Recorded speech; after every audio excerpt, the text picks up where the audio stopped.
One of the really beautiful and powerful things in the Old Testament was that the glory of God would fill his temple. And we see that in Exodus 40:34 with the tabernacle, with the tent of the meeting in the wilderness.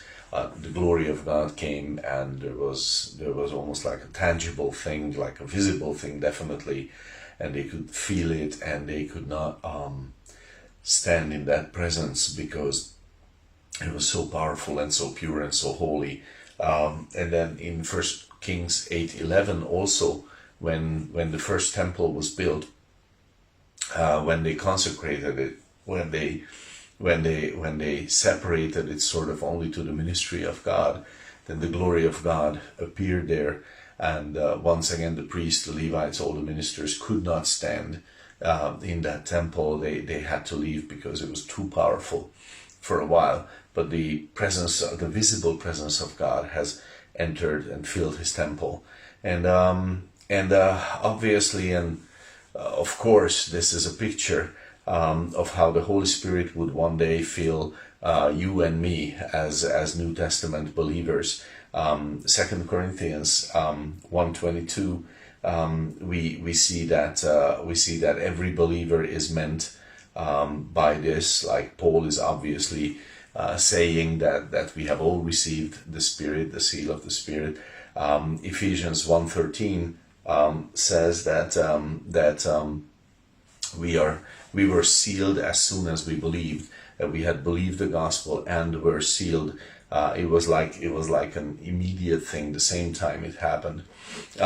Also, Ephesians 4:30, we read that this sealing by the Holy Spirit is to the day of redemption, the day of full redemption, that is, in Romans 8:32. So the picture is that the Holy Spirit has filled us, has come into us believers as soon as we were saved, just like the presence of God has filled the temple in the Old Testament.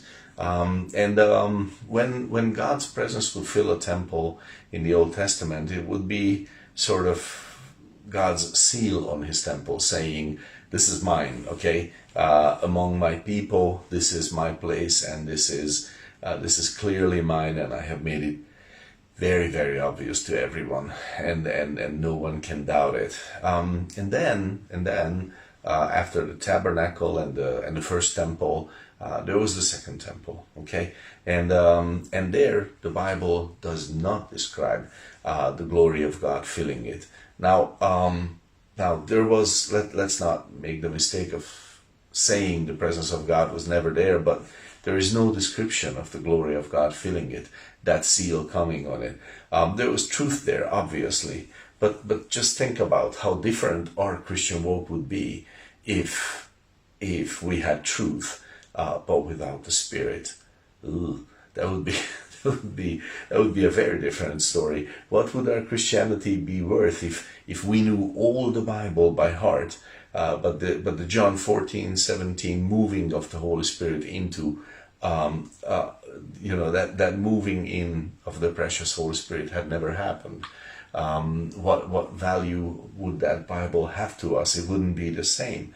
In 1 Corinthians 3:16 we read, do you not know that you are the temple of God and that the Spirit of God dwells in you?